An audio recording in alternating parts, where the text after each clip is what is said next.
ஆளுநருக்கு எதிரான வழக்கில் தமிழக அரசின் மனு மீது உச்சநீதிமன்றம் அதிரடி தீர்ப்பு. மசோதாக்களுக்கு ஒப்புதல் அளிக்காமல் ஆளுநர் காலம் தாழ்த்த முடியாது. மசோதாக்களுக்கு ஒப்புதல் அளிப்பது குறித்து 1 மாதத்துக்குள் முடிவெடுக்க வேண்டும் எனவும் உத்தரவு.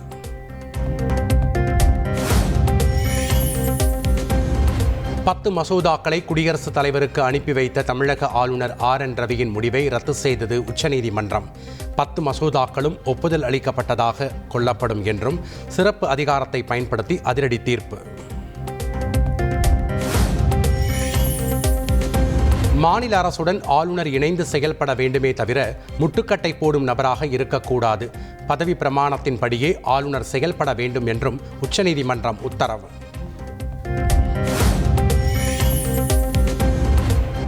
உச்சநீதிமன்ற தீர்ப்பு தமிழ்நாட்டிற்கு மட்டுமின்றி அனைத்து மாநிலங்களுக்கும் கிடைத்த வெற்றி என முதலமைச்சர் ஸ்டாலின் பெருமிதம்.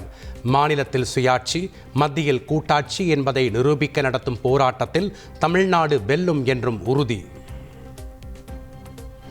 இந்த தீர்ப்பு தமிழ்நாட்டுக்கு மட்டுமின்றி இந்தியாவில் உள்ள அனைத்து மாநில அரசுகளுக்கும் கிடைத்த மாபெரும் வெற்றியாகும். திராவிட முன்னேற்ற கழகத்தின் உயிர் கொள்கையான மாநில சுயாட்சி, மத்திய கூட்டாட்சி தத்துவம் ஆகியவற்றை நிலைநாட்டிட தமிழ்நாடு போராடியது. தமிழ்நாடு போராடும், தமிழ்நாடு வெல்லும்.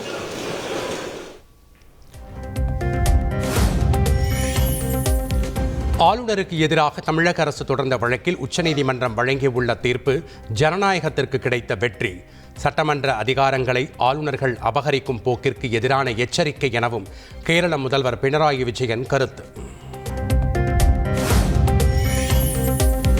ஆளுநரால் நிறுத்தி வைக்கப்பட்ட தமிழக அரசின் 10 மசோதாக்களுக்கு உச்சநீதிமன்றம் ஒப்புதல் வழங்கியதற்கு தாவேகா வரவேற்பு.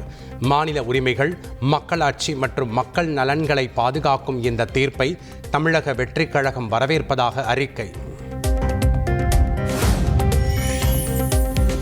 பல்கலைக்கழக வேந்தர் பதவியில் இருந்து ஆளுநர் நீக்கப்படுகிறார். உச்சநீதிமன்ற தீர்ப்பை சுட்டிக்காட்டி திமுக எம்பியும் வழக்கறிஞருமான வில்சன் தகவல். குடியரசுத் தலைவர் நிறுத்தி வைத்துள்ள நீட் மசோதா தொடர்பாக உச்சநீதிமன்றத்தில் வழக்கு தொடர வழிவகை.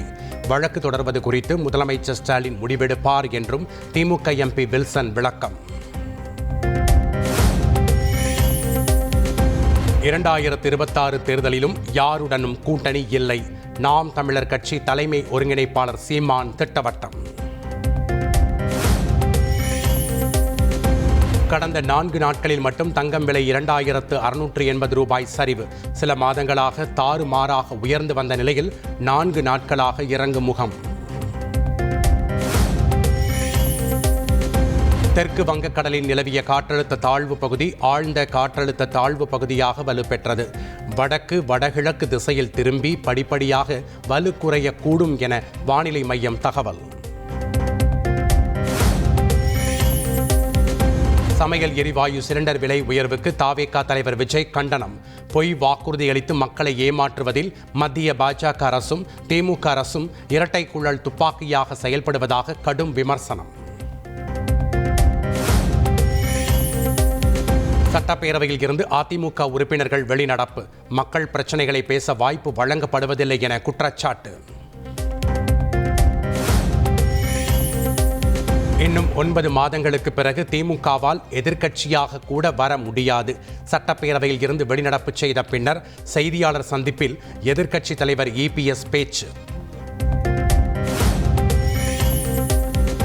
அதிமுக மீண்டும் ஆட்சி அமைக்க பாஜகவுடன் கூட்டணி சேர வேண்டும். சென்னை மாநகராட்சியின் முன்னாள் மேயர் சைதை துரைசாமி கருத்து. அமலாக்கத்துறை சோதனை வழக்கு விசாரணையை உச்சநீதிமன்றத்துக்கு மாற்றக்கோரி தமிழ்நாடு அரசு மற்றும் டாஸ்மாக் தரப்பில் தாக்கல் செய்யப்பட்ட மனுக்கள் விசாரணைக்கு ஏற்க உச்சநீதிமன்றம் மறுப்பு. அமலாக்கத்துறை சோதனைக்கு எதிராக சென்னை உயர்நீதிமன்றத்தில் தொடர்ந்த வழக்கை திரும்பப் பெற தமிழக அரசு முடிவு. டாஸ்மாக் நிர்வாகம் சார்பில் தொடரப்பட்ட வழக்கு தொடர்ந்து நடத்தப்படும் என தகவல். மதுராந்தகம் அருகே ஏரியில் பிடித்த மீனை வாயில் கவ்விய இளைஞருக்கு நேர்ந்த விபரீதம். மீன் வழுக்கிச் சென்று தொண்டையில் சிக்கியதில் மூச்சு திணறி உயிரிழந்த சோகம்.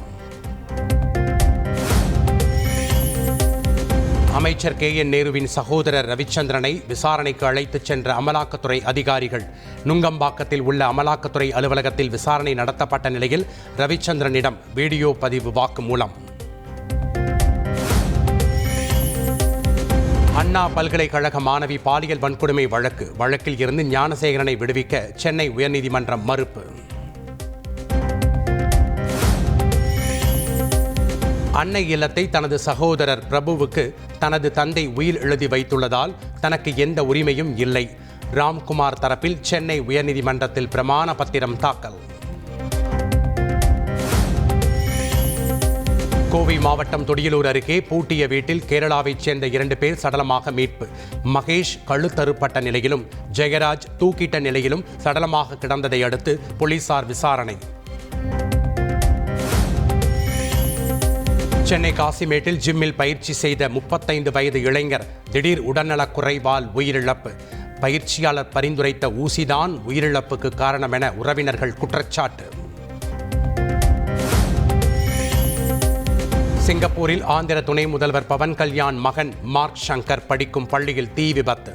பவன் கல்யாண் மகன் உட்பட 15 குழந்தைகள் காயமடைந்த நிலையில் தீ விபத்து ஏற்பட்ட காட்சிகள் வெளியாகி அதிர்ச்சி.